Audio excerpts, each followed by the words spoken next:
Hi hello ನಮಸ್ಕಾರ ಸ್ನೇಹಿತರೆ. ಇಲ್ಲಿ ಕೀರ್ತಿ ನಾಟಕ ಮಾಡ್ತಿದ್ದಾಳೆ, ಖಂಡಿತವಾಗ್ಲೂ ನಾಟಕ ಮಾಡ್ತಿದ್ದಾಳೆ ಅಂತಲೇ ಅನಿಸುತ್ತೆ. ಹಾಗಿದ್ರೆ ಇಲ್ಲಿ ಲಕ್ಷ್ಮಿ ಬೆನ್ನಿಗೆ ಚೂರಿ ಹಾಕ್ಬಿಟ್ಲ ಕೀರ್ತಿ. ಏನಾಯಿತು, ಏನು ಕತೆ? ಫೈನಲಿ ಲಕ್ಷ್ಮಿ ದೊಡ್ಡ ಸತ್ಯನೇ ಹೇಳೋಕೆ ಮುಂದಾಗ್ತಿದ್ದಾಳೆ. ಏನಾಯಿತು, ಏನು ಕತೆ ತಿಳ್ಕೋಬೇಕು ಅಂದರೆ ಈಗಲೇ ನಮ್ಮ ಈ ಚಾನಲ್ನ ಸಬ್ಸ್ಕ್ರೈಬ್ ಮಾಡಿ, ಹಾಗೆ ಈ ಒಂದು ವಿಡಿಯೋವನ್ನು ಪೂರ್ತಿಯಾಗಿ ನೋಡಿ. ಇಲ್ಲಿ ವೈಷ್ಣವ್ ತುಂಬ ಕೋಪ ಮಾಡ್ಕೊಂಡಿದ್ದಾನೆ ಲಕ್ಷ್ಮಿ ಮೇಲೆ. ಆದರೆ ಲಕ್ಷ್ಮಿ ಗಂಡನ ಪೂಸಿ ಮಾಡೋಕ್ಕೆ ನೋಡ್ತಿದ್ದಾಳೆ. ಯಾಕೆ ಕೋಪ ಮಾಡ್ಕೊಂಡಿದ್ರ ಅಂತ, ಇನ್ನೂ ಕೂಡ ಕೋಪ ಹೋಗಿಲ್ವಾ ಅಂತ. ನಿಮಗೆ ನಾನು ಫಸ್ಟ್ ಪ್ರಿಫರೆನ್ಸೇ ಅಲ್ಲ, ನಿಮಗೆ ಪ್ರಿಯಾರಿಟಿ ಕೀರ್ತಿ, ಅವಳೇ ಅಲ್ವಾ ನಿಮಗೆ ಫಸ್ಟು ಅಂತ ಹೇಳ್ತಿದ್ರೆ ಯಾಕೆ ಆ ರೀತಿ ಅನ್ಕೋತೀರಾ? ನನಗೆ ನೀವೇ ಫಸ್ಟ್ ಅಂತ ಹೇಳ್ತಿದ್ದಾಳೆ ಲಕ್ಷ್ಮಿ. ಹೌದಾ? ಹಾಗಿದ್ದರೆ ಕೀರ್ತಿ ಯಾಕೆ ಮತ್ತೆ ಬರ್ತಾಳೆ ಅಂದಾಗ ನಾನು ಎಲ್ಲಿ ತೊಗೊಂಡು ಬಂದೆ? ನೀವೇ ತಾನೇ ತೊಗೊಂಡು ಬಂದಿದ್ದು ಅಂದಾಗ ಈ ಕಡೆ ಫುಲ್ ಕೋಪ ಮಾಡ್ಕೊಂಡಿದ್ದಾರೆ. ಕೋಪ ಹೋಗಬೇಕು ಅಂದರೆ ಏನು ಮಾಡಬೇಕು ಅಂತ ಕೇಳಿದ್ರೆ ನನಗೆ ಪಪ್ಪಿ ಕೊಡಬೇಕು ಅಂತ ಹೇಳ್ತಾರೆ. ನಾಚಿಕೊಂಡು ಲಕ್ಷ್ಮಿಯಿಂದ ಹೊಟ್ಟೆ ಬಿಡ್ತಾಳೆ. ಈ ಕಡೆ ಸುಪ್ರೀತಾ ಅವರ ಗಂಗಕ್ಕನ್ನ ಕಾರುಣ್ಯ ಅವ್ರ ಮನೆಗೆ ಕರೆಸ್ತಾರೆ. ಕಾರುಣ್ಯ ಅವ್ರನ್ನ ಎಂಗೇಜ್ ಮಾಡು, ಯಾಕಂದರೆ ಕೀರ್ತಿ ಏನು ಅನ್ನೋ ಸತ್ಯನ ಲಕ್ಷ್ಮಿ ಮುಂದೆ ನಾನು ಇವತ್ತು ತೋರಿಸ್ಲೇಬೇಕು ಅಂತ ಡಿಸೈಡ್ ಮಾಡ್ಕೊಂಡಿದ್ದಾರೆ. ಅದೇ ಕಾರಣಕ್ಕೋಸ್ಕರ ಗಂಗಕ್ಕ ಕಾರುಣ್ಯ ಅವ್ರ ಮನೆಗೆ ಹೋಗಿದೆ, ಮಾತಾಡಬೇಕು ಅಂತ ಟೆರೆಸ್ ಮೇಲೆ ಕರ್ಕೊಂಡು ಹೋಗ್ತಾರೆ. ಅದೇ ಸಮಯಕ್ಕೆ ಇಲ್ಲಿ ಲಕ್ಷ್ಮಿ ಕರ್ಕೊಂಡು ಸುಪ್ರೀತಾ ಅವರು ಕೀರ್ತಿ ಏನು ಅನ್ನೋದನ್ನು ನಿನಗೆ ತೋರಿಸ್ತೀನಿ ಬಾ ಅಂತ ಹೇಳಿ ಕರ್ಕೊಂಡು ಬರ್ತಾರೆ. ಈ ಕಡೆ ಯಾಕದ ಚಿಕ್ಕಮ್ಮ ಈ ರೀತಿ ಮಾತಾಡ್ತಿದ್ರೆ, ಯಾಕೆ ಕೀರ್ತಿ ಮೇಲೆ ಅನುಮಾನ ಪಡ್ತಿದ್ರ? ಅವ್ರು ತುಂಬಾ ಇನ್ನೋಸೆಂಟ್, ಒಂದು ಚಿಕ್ಕ ಮಗು ಮನಸ್ಸಿರೋ ಹುಡುಗಿನ ಈ ರೀತಿ ಯಾಕೆ ಅನುಮಾನಿಸ್ತಿದ್ರ ಅಂತ ಕೇಳ್ತಿದ್ರೆ, ಹೌದೌದು ಯಾರು ಚೆನ್ನಾಗಿದ್ದಾರೆ, ಯಾರು ಚಿಕ್ಕ ಮಗು, ಯಾರು ಎಂತು ಎಲ್ವೂ ಕೂಡ ಇವಾಗ ಗೊತ್ತಾಗುತ್ತೆ. ರೆಡ್ ಹ್ಯಾಂಡಾಗಿ ಸಿಕ್ಬಿಡ್ತಾಳೆ ನಿನ್ನ ಚಿಕ್ಕ ಮಗು ಕೀರ್ತಿ, ನೋಡು ಅಂತ ಹೇಳ್ತಾರೆ. ಈ ಕಡೆ ದೂರದಿಂದಾನೇ ಇಬ್ಬರು ಕೂಡ ನೋಡ್ತಿದ್ದಾರೆ, ಮೆಟ್ಲ ಹತ್ರ ನಿಂತ್ಕೊಂಡು. ಅಲ್ಲಿ ಕೀರ್ತಿ ಟೆಡಿ ಬೀಸ್ ಜೊತೆ ಆಟ ಆಡ್ತಿದ್ದಾರೆ. ಇದರ ನಡುವೆ ಇಲ್ಲಿ ಸುಪ್ರೀತ್ ಅವರು ಸಖಿಯ ಸಾಂಗ್ ಪ್ಲೇ ಮಾಡ್ತಾರೆ.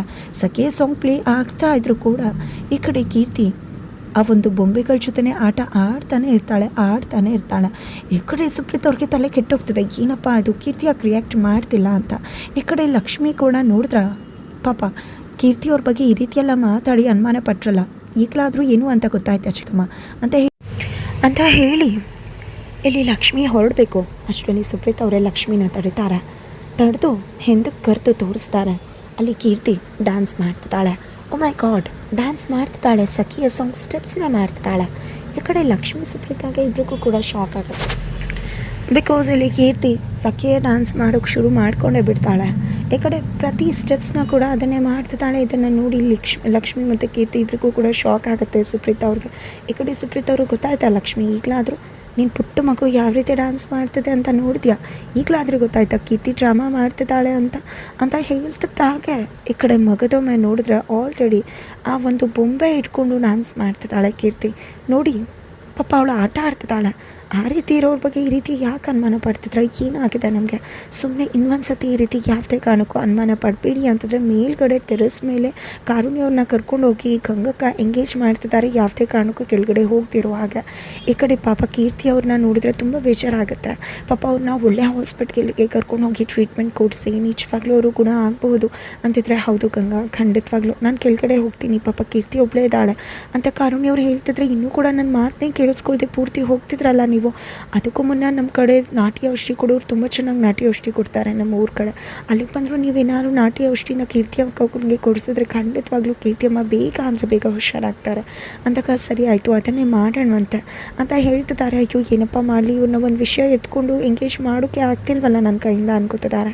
ಅಷ್ಟರಲ್ಲಿ ಲಕ್ಷ್ಮಿ ತುಂಬ ಕೋಪ ಮಾಡಿಕೊಂಡು ಹೊರಗಡೆ ಬರ್ತಾರೆ, ಸುಪ್ರೀತಾ ಮೇಲೆ ರೇಗ್ತಿದ್ದಾರೆ. ಇನ್ನು ಮುಂದೆ ಯಾವತ್ತೂ ಕೂಡ ಈ ರೀತಿ ಅನುಮಾನ ಪಟ್ಟು ನನ್ನನ್ನು ಕರ್ಕೊಂಡು ಬರೋದು ತೋರಿಸೋದು ಮಾಡಬೇಡಿ, ಕೀರ್ತಿ ಏನು ಎಂತು ಅಂತ ನಂಗೆ ತುಂಬ ಚೆನ್ನಾಗಿ ಅರ್ಥ ಆಗುತ್ತೆ.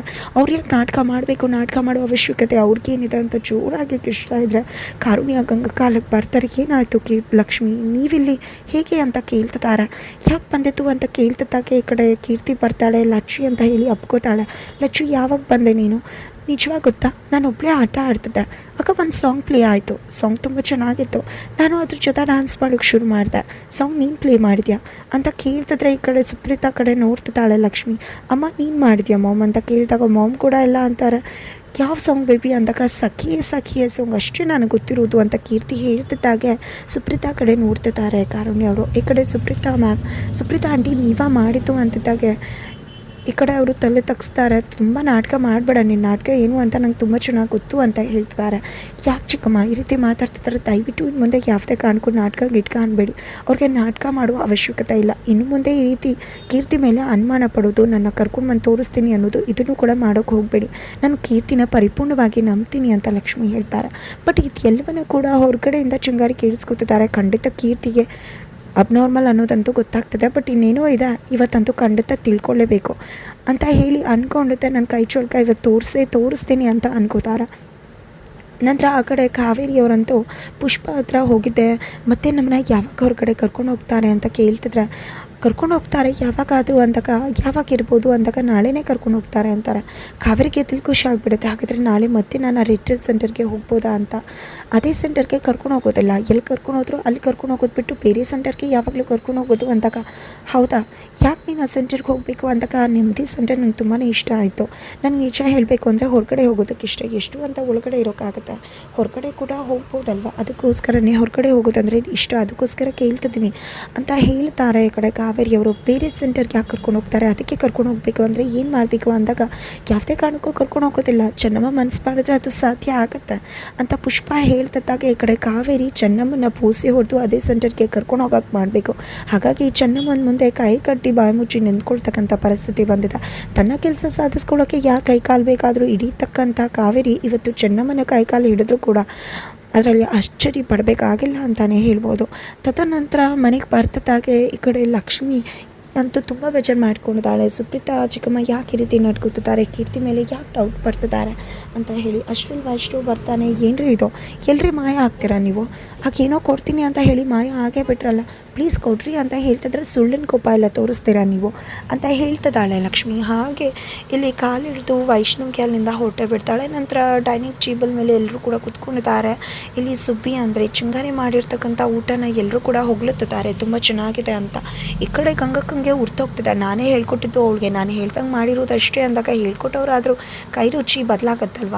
ನಮ್ಮಮ್ಮ ಯಾವಾಗಲೂ ಹೇಳ್ತಿದ್ರು ಅಡುಗೆ ಮಾಡೋದು ಮಹಾನ್ ಕೆಲಸ ಅಲ್ಲ ಅಂತಾರೆ, ಬಟ್ ಹದವಾಗಿ ಹಾಕ್ತಿರೋ ಹೊರತು ಸರಿಯಾಗಿ ಅಡುಗೆ ಆಗೋದಿಲ್ಲ ಅಂತ ಕೃಷ್ಣಕಾಂತ್ ಅವ್ರು ಕೂಡ ಹೇಳ್ತಾರೆ. ನಂತರ ಈ ಕಡೆ ವಿಧಿ ಅಂತೂ ನೀನು ಕೂಡ ತುಂಬ ಬರೀ ಅಡುಗೆ ಮಾಡಿದ್ಯಾ, ಯಾವತ್ತಾದರೂ ನೀನು ಅಡುಗೆನ ಈ ರೀತಿ ಹೋಗ್ಲಿದ್ದಾರೆ, ಅದರರ್ಥ ನೀನು ಚೆನ್ನಾಗಿಲ್ಲ ಅಂತ ತಾನೇ ಅಂತ ವಿಧಿ ಹೇಳಿದ್ರೆ, ಈ ಕಡೆ ಸುಪ್ರೀತ್ ಅವರು ನೋಡು ಗಂಗಾ, ಯಾವಾಗಲೂ ಪ್ರತಿದಿನ ತಿನ್ನೋ ಅಡುಗೆಗಿಂತ ಒಂದು ದಿನ ಸ್ಪೆಷಲ್ ಆಗಿ ತಿಂದರೆ ಅದು ತುಂಬ ಸ್ಪೆಷಲ್ ಆಗಿ ಅನಿಸುತ್ತೆ ಅಷ್ಟೇ ಅಂತ ಹೇಳ್ತಿದ್ದಾರೆ. ಲಕ್ಷ್ಮಕ್ಕ ನೀವಾದರೂ ಹೇಳಿ, ನಾನು ಅಡುಗೆ ಚೆನ್ನಾಗಿರ್ಲಿಲ್ವಾ ಅಂದಾಗ, ಅದು ನೀವು ಬೇಜಾರು ಮಾಡ್ಕೋಬಾರ್ದು ಅಂದಾಗ ಬೇಜಾರು ಮಾಡ್ಕೊಳ್ಳಲ್ಲ ಅಂತಾರೆ.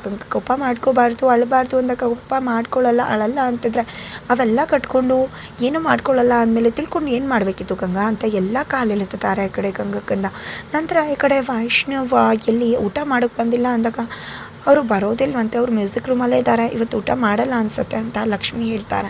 ನಂತರ ಎಲ್ರಿಗೂ ಕೂಡ ಕಷಾಯ ತೊಗೊಂಡು ಬರ್ತೀನಿ, ಅದನ್ನು ಕುಡಿದ್ರೆ ತುಂಬ ಚೆನ್ನಾಗಿ ಡೈಜೆಸ್ಟ್ ಆಗುತ್ತೆ, ನಮ್ಮ ಅಜ್ಜಿ ಹೇಳ್ಕೊಟ್ಟಿತ್ತು ಅಂತ ಹೇಳಿ ಸುಬ್ಬಿ ಹೋಗಿ ಕಷಾಯಕ್ಕೆ ಒಂದಷ್ಟು ಮತ್ತು ಬರೋ ಔಷಧಿನ ಹಾಕಿ ಎಲ್ಲರಿಗೂ ಕೂಡ ಗ್ಲಾಸಲ್ಲಿ ಕೊಡ್ತಾರೆ.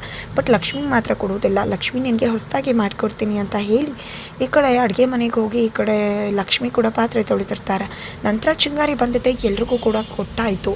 ಎಷ್ಟು ಜನ ಇದ್ದಾರೆ, ಇಷ್ಟೇ ಜನ ಅಲ್ವಾ, ಇನ್ನೇನೇ ಲಕ್ಷ್ಮಿ ಹತ್ರ ಹೋಗಿ ಸತ್ಯ ಬಾಯಿ ಬಿಡಿಸೋದೆ ಅವಳು ಬಾಯಿಂದಾನೆ ಅಂತ ಅಂದ್ಕೊಂಡಿದ್ದೆ. ಈ ಕಡೆ ಲಕ್ಷ್ಮಿ ಪಾತ್ರೆ ತೊಳಿತಿದ್ರೆ ಸುಬ್ಬಿ ಹೋಗಿದ್ದೆ, ಅಂದರೆ ಚಿಂಗಾರಿ ಹೋಗಿದ್ದೆ. ಇಲ್ಲಿ ಲಕ್ಷ್ಮಿ ಹತ್ರ ಆ ಕೀರ್ತಿ ವಿಶ್ವನ ಮಾತಾಡೋದಕ್ಕೆ ಮುಂದಾಗ್ತಿದ್ದಾರೆ, ಸತ್ಯ ಬಾಯಿ ಬಿಡಿಸೋದಕ್ಕೆ. ಬಟ್ ವೈಷ್ಣವನ ಚಿಂಗಾರಿ ಮಾಡ್ತಿದ್ದಾರೆ. ಹಾಗಾಗಿ ಲಕ್ಷ್ಮಿ ಸತ್ಯ ಬಾಯಿ ಬಿಡ್ತಾ ಇದ್ದಂತೆ ಅಲ್ಲಿ ವೈಷ್ಣವ್ ಎಂಟ್ರಿ ಕೊಟ್ಟಿದ್ದ. ಸತ್ಯ ಗೊತ್ತಾಗೇ ಬಿಡುತ್ತಾ ವೈಷ್ಣವ್ಗೆ ಅನ್ನೋದು ನಿಜವಾಗ್ಲೂ ಕೂಡ ತಿಳ್ಕೊಬೇಕಾಗಿರ್ತಕ್ಕಂಥ ವಿಷಯ ಆಗಿದೆ. ಹಾಗಿದ್ರೆ ಇಲ್ಲಿ ಲಕ್ಷ್ಮಿ ಬಾಯ್ ಬಿಟ್ಟರೆ ಎಲ್ಲ ಸತ್ಯನೂ ಕೂಡ ನಿಜವಾಗ್ಲೂ ವೈಷ್ಣವ್ಗೆ ಶಾಕ್ ಆಗುತ್ತೆ.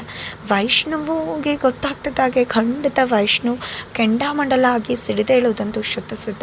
ಬಿಕಾಸ್ ಇದು ಎಲ್ಲವನ್ನ ಕೂಡ ಪ್ರೀ ಪ್ಲ್ಯಾನ್ ಮಾಡಿ ತನ್ನಮ್ಮನ್ನು ಲಾಕ್ ಮಾಡಿಸಿದ್ದಾರೆ ಅಂದರೆ, ಪ್ರೀ ಪ್ಲ್ಯಾನ್ ಮಾಡಿ ಮಾಡ್ತಿರೋ ತಪ್ಪನ್ನು ಹೊರಿಸಿ ಜೈಲಿಗೂ ಕೂಡ ಕಳಿಸಿರ್ಬೋದು ಅನ್ನೋ ರೀತಿ ಕಾವೇರಿ ಬೆಂಬಿಸೋಕೆ ಶುರು ಮಾಡ್ಕೋತಾರೆ. ಅದನ್ನು ವೈಷ್ಣವ್ ಖಂಡಿತವಾಗ್ಲೂ ಕೂಡ ನಂಬೋ ಚಾನ್ಸಸ್ ಇದೆ.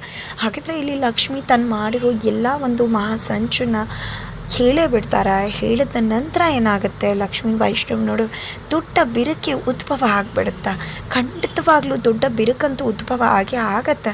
ಬಟ್ ಹೇಗಾಗುತ್ತೆ ತಿಳ್ಕೊಬೇಕು ಅಂದರೆ ಮುಂದಿನ ವಿಡಿಯೋಗೋಸ್ಕರ ವೇಟ್ ಮಾಡೋದನ್ನು ಮರಿಬೇಡಿ.